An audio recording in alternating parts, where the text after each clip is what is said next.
কাজী নজরুল ইসলামের যৌবনের গান প্রবন্ধ আজ পড়াবো। আমি আজ তাহাদেরই দোলে যাহারা কর্মী নন ধ্যানী। কর্মী এবং ধ্যানীর মধ্যে পার্থক্য কি? পার্থক্যটা হচ্ছে কর্মীরা হচ্ছে একটা কাজ বাস্তবায়ন করে, ধ্যানীরা হচ্ছে কর্মীদেরকে পরিচালিত করে।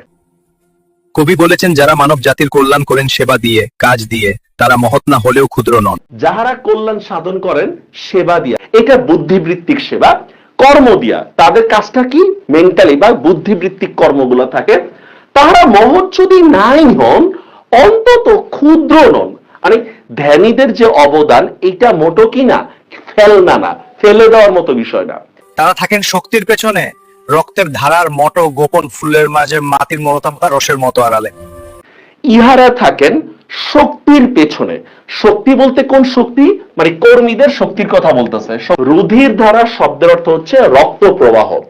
এই যে ধ্যানীরা থাকেন হচ্ছে শক্তির পেছনে রুধির ধারার মতো গোপন, ফুলের মাঝে মাটির মমতা রসের মতো অলক্ষ্যে। কর্মীদের কর্মের যে প্রাণ ফিরে পাওয়া, এটা কার মাধ্যমে হয়?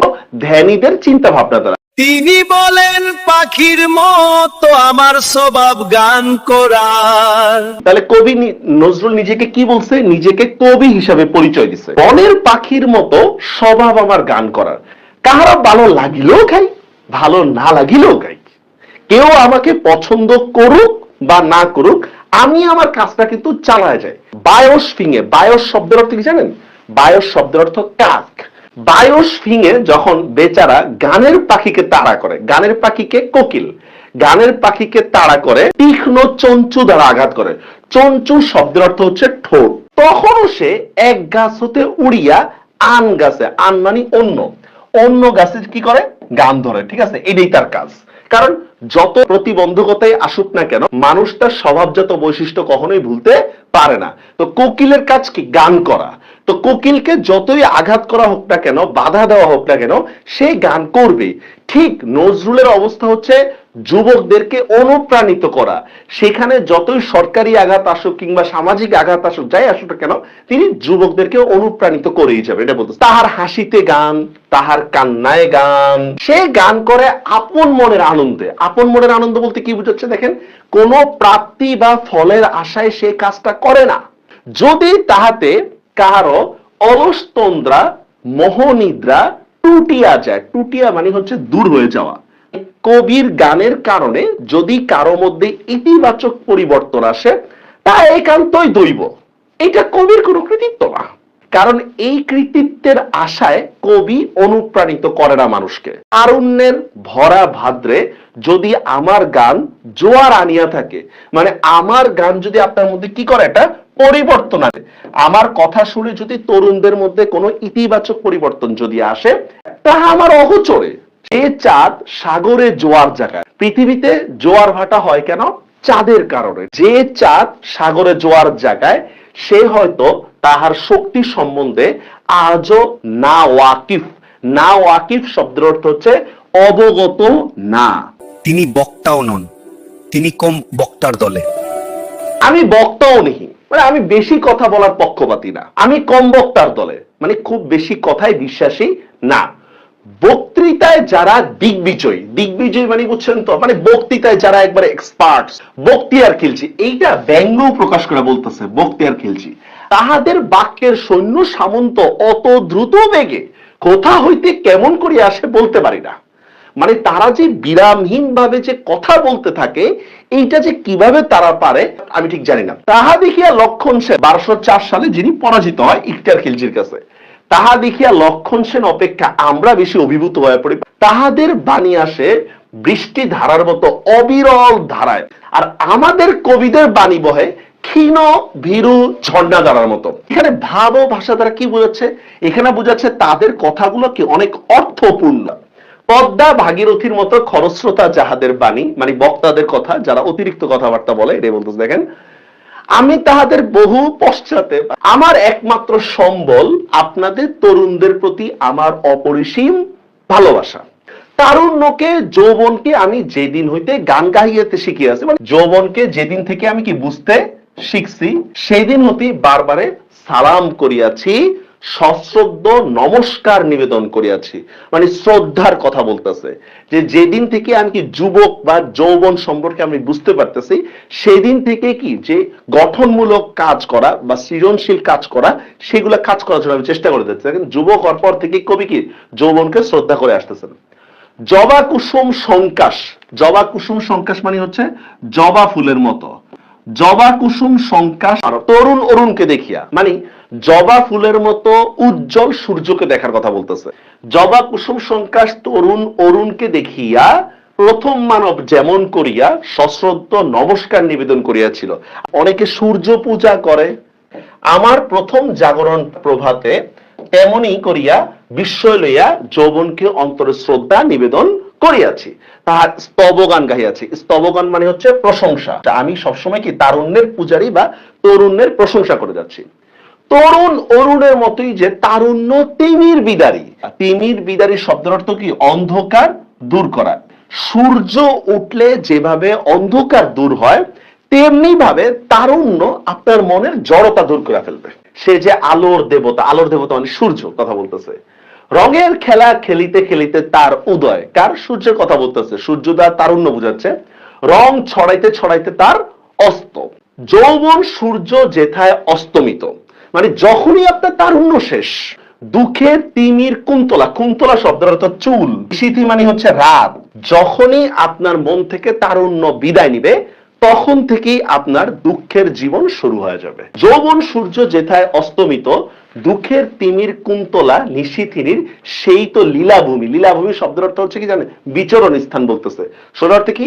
মনের যৌবনের সমাপ্তি মানে কি আপনার বার্ধক্যের দুঃখ শুরু হয়ে যাবে। নিজেকে তিনি যৌবনের পূজারী কবি বলে মেনে নিয়েছেন। আপনারা আপনাদের মালার মধ্যমণি করে থাকেন, তাহলে আমার অভিযোগ করার কিছু নেই, যে ঠিক আছে আমি তরুণ মানুষ, আপনারাও তরুণ মানুষ, এই জন্য আমাদেরকে কি করে আমাকে একসেপ্ট করে নিছেন।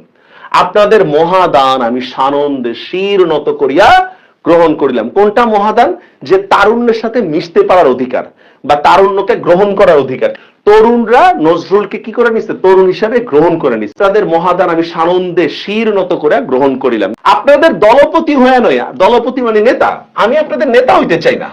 আপনাদের দলভুক্ত হয়ে আমি আপনাদের টিমমেট হইতে চাই, আপনাদের দলভুক্ত হয়ে সহযাত্রী হয়ে থাকতে চাই। তরুণদের তিনি বলেছেন, আজ আমরা শতধিক হতে শত তরুণ মিলে তারুণের শতদল ফুটিয়ে তুলেছি। তরুণ মিলায়া তারুণ্যের শতদল ফুটায় তুলতেছে। শতদল শব্দের অর্থ হচ্ছে পদ্ম। তাহলে এখানে কি বোঝাচ্ছে? এখানে হচ্ছে তারুণ্যের জোয়ার। আমরা সব তরুণ না মিলে কি করতেছি? তারুণ্যের জোয়ার ফুটায় তুলতেছে। আমরা সকলে মিলে এক সিদ্ধি, এক ধ্যানের মৃণাল ধরে বিকশিত হতে চাই। আমাদের সকল মিলিয়ে এক সিদ্ধি, সিদ্ধি শব্দের অর্থ হচ্ছে সাধনা। আমাদের একটাই সাধনা, সেটা কি? তারুণ্যের সাধনা। ঠিক আছে, আমরা তারুণ্যের জয়গান গাইতেছি। এক ধ্যানের মৃণাল, মৃণাল শব্দের অর্থ পদ্ম ফুলের যে একটা ডাক থাকে না, ওটা কথা বলতেছে। দেখেন, এক ধ্যানের মৃণাল ধরিয়া বিকশিত হইতে চাই, মানে আমরা একই চিন্তা ভাবনা বা একই ধারা, একই চিন্তা ধারা দিয়ে আমরা বিকাশ হইতে চাই। বার্ধক্য তাহাই যাহারা পুরাতনকে, মিথ্যাকে, মৃত্যুকে আঁকড়িয়া পড়িয়া থাকে, পুরনো সংস্কার ধরে রাখতে চায় বা পরিবর্তনে বিশ্বাসী না। বৃদ্ধ তাহারাই যাহারা মায়াচ্ছন্ন, মায়ায় আচ্ছন্ন, এটা বলে মায়াচ্ছন্ন। নবমানবের অভিনব জয়যাত্রা শুধু বোঝা নয়, বিঘ্ন। নবমানবের মানে তরুণদের, তরুণদের জয় যাত্রার শুধু কি না, শুধু বোঝা না, বিঘ্ন। এরা তো আমাদের সাথে সাপোর্ট করেই না, বরঞ্চ আমাদেরকে উল্টারও বাধা দেয়। শতাব্দীর নবযাত্রীর চলার ছন্দে ছন্দ মিলিয়া যারা কুচকাওয়াজ করিতে জানে না, যাহারা জীব হইয়াও জড়, বৃদ্ধদের কথা বলতেছে, এদের মধ্যে কোনো প্রাণ শক্তি নেই। যারা জীব হইয়াও জড়, যাহারা অটল সংস্কারের পাষাণ স্তূপ আঁকড়িয়া পড়ে রয়েছে। অটল সংস্কার, অটল মানে হচ্ছে তাদের যে কুপ্রথা, এখান থেকে তারা টলেই না, টলে যাওয়া মানে সরেই না, তাদের প্রথা থেকে তারা কোনোভাবেই সরতে চায় না। বলছে অটল সংস্কারের পাষাণ স্তূপ, পাষাণ মানে বুঝছেন তো, পাষাণ স্তূপ মানে পাথরের মতো আঁকড়িয়া পড়ে রয়েছে। বৃদ্ধ তাহারাই যারা নব অরুণোদয় দেখিয়া, অরুণোদয় মানে বুঝছেন তো সূর্য, সূর্য উঠে দেখা, সূর্যের আলো বাসায় আসবে। সূর্যের আলো মানে হচ্ছে এখানে পরিবর্তন কথা বলতেছে, সমাজের পরিবর্তন, এটা কথা বলতেছে। যে যাহারা নব অরুণতে দেখিয়া নিদ্রা ভঙ্গের ভয়ে দ্বার রুদ্ধ করিয়া পড়িয়া থাকে, পরিবর্তনের ভয়ে তারা কি করে বলেন তো? দরজা বন্ধ করে রাখে, ঠিক আছে? তারা কোনো অন্যায়ের প্রতিবাদ করতে পারে না। আলোক পিয়াসী প্রাণ চঞ্চল শিশুদের কল কোলাহলে যাহারা বিরক্ত হইয়া অভিসম্পাত করিতে থাকে, অভিশাপ দিতে থাকে, মানে শিশুদের কল কোলাহলে বা শিশুদের উচ্ছলতা দেখে কি করে? অভিশাপ দেয়। পুঁথি চাপা পড়িয়া যাহাদের নাবিশ্বাস বহিতেছে, নাবিশ্বাস মানে হচ্ছে শ্বাসকষ্ট। কি প্রচুর লেখাপড়া করছেন, লেখাপড়া করার পরে আপনি মানুষের সাথে মিশতে পারতেছেন না, এইটাই বলতে দেখেন।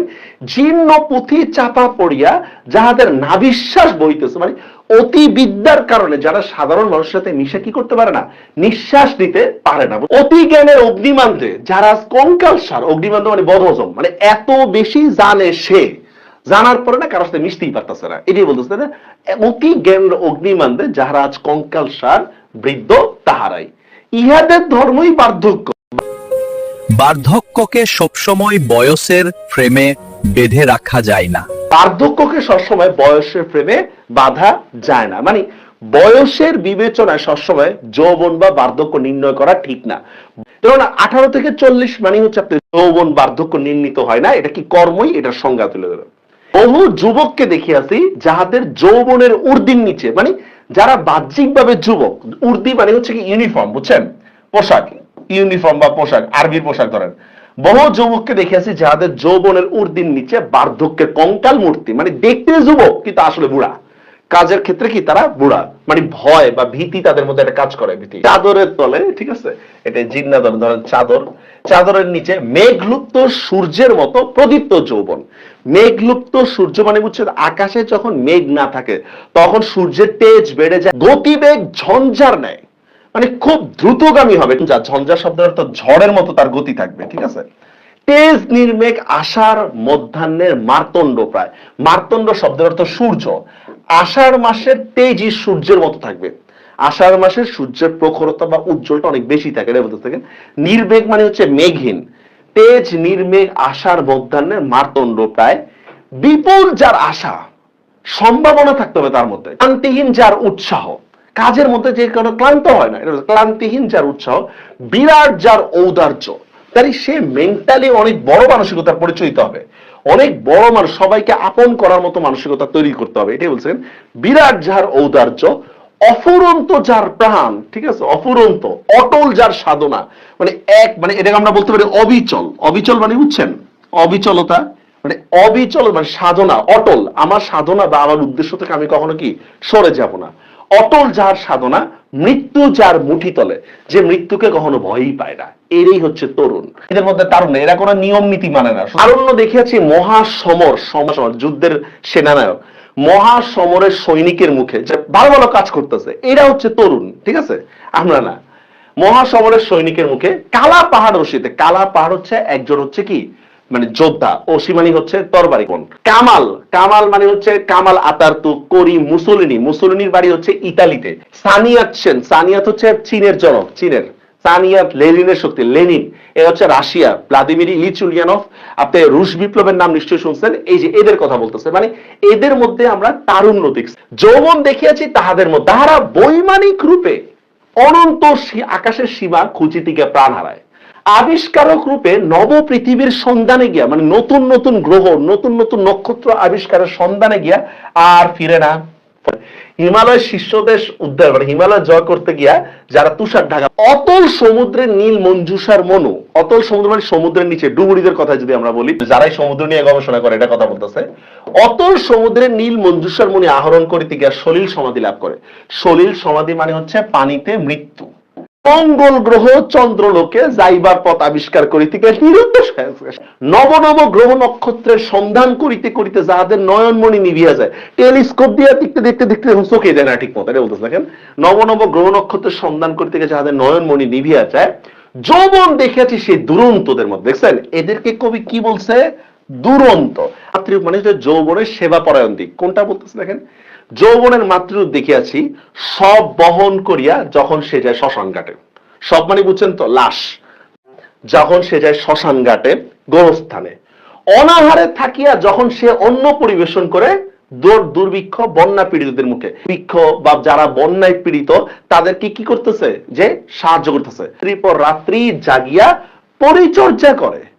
একজন রোগী, তার কেউ নেই, বন্ধুহীন রোগীর শয্যা পাশে থাকিয়া সে রাতের পর রাত পরিচর্যা করতেছে। যখন সে পথে পথে গান গাহিয়া ভিখারি সাজিয়া দুর্দশাগ্রস্তদের জন্য ভিক্ষা করে, যখন দুর্বলের পাশে বল হয়ে দাঁড়ায়, হতাশার বুকে আশা জাগায়, ইহাই যৌবন।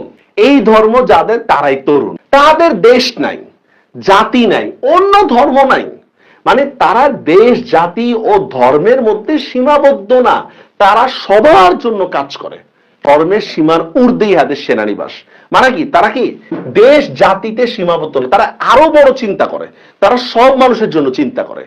আজ আমরা মুসলিম তরুণীরা, এইটা হচ্ছে কি জানেন, এটা মুসলমানদের একটা সম্মেলনে যায় নজরুল ভাষণ দিছে, তো খুব স্বাভাবিকভাবে মুসলমানদের কথাই তো বলবে। আজ আমরা মুসলিম তরুণরা যেন অকুণ্ঠ চিত্তে মুক্ত কণ্ঠে বলতে পারি। অকুণ্ঠ চিন্তে মানে হচ্ছে নির্দ্বিধায়, আমাদের মধ্যে কি যেন কখনো হতাশা না থাকে, এটাই বলতেছে। দেখেন, নির্দ্বিধায় বলতে পারি, মুক্ত কণ্ঠে বলতে পারি, ধর্ম আমাদের ইসলাম, প্রাণের ধর্ম আমাদের তারুণ্য। এইটা কি, এটা হচ্ছে কাজের কথা বলতেছে। একটা হচ্ছে বিশ্বাস, একটা হচ্ছে কাজ।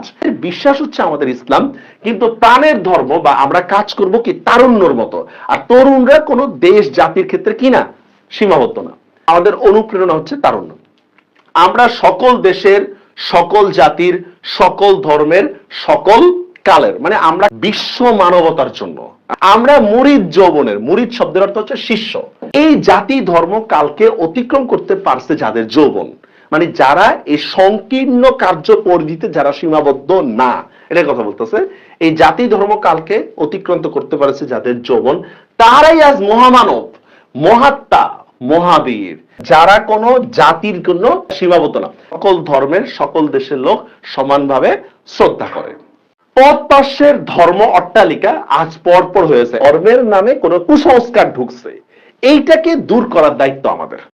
ধর্ম অট্টালিকা আজ পরপর হইয়াছে, তাহাকে ভাঙিয়া ফেলিয়া দেওয়াই কি আমাদের ধর্ম। ঠিক, কুসংস্কার দূর করাটি কি আমাদের ধর্ম। ওই জীর্ণ অট্টালিকা চাপা পড়িয়া বহু মানবের মৃত্যুর কারণ হইতে পারে। ধর্মের অপব্যবহার কারণে জাতির অকল্যাণ বয়ে আনতে পারে। যে ঘর আমাদের আশ্রয় দিয়েছে, যে ঘর বলতে কোনটা, আমাদের ধর্মের কথা বলতেছে, ইসলাম। মানে আমাদের আসল পরিচয় কি ছিল বা আমাদের পরিচয় কি ছিল, আমরা মুসলিম যুবক। তো বলতেছে দেখেন, যে ঘর আমাদের আশ্রয় দিয়েছে, ইসলামের মাধ্যমে আমরা পরিচিত হয়েছি, তাহা যদি সংস্কারাতীত হইয়া আমাদের এই মাথায় পরিবার উপক্রম হয়, মানে তাহাকে ভাঙিয়া নতুন করিয়া গড়িবার দুঃসাহস একমাত্র তরুণদেরই আছে। খোদার দেওয়া এই পৃথিবীর নিয়ামত হইতে যে নিজেকে বঞ্চিত রাখিল, যে আপনি কাজ না করে যদি শুধু দোয়া করেন, এটা কখনোই কবুল হবে না। খোদা হাত দিয়েছেন বেহেস্ত ও বেহেস্তি চিজ অর্জন করে লইবার জন্য, ভিখারির মতো হাত তুলিয়া ভিক্ষা চাইবার জন্য নয়। কাজ না করে শুধু দোয়া করতে, এটা খোদা বলে নাই। আমাদের পৃথিবী আমরা মনের মতো করিয়া গড়িয়া লইব, ইহাই হোক তরুণদের সাধনা। আমরা কি আমাদের পৃথিবীটা আমরা মনের মতো করে গড়ে নিব, এটাই কি তরুণদের সাধনা উচিত।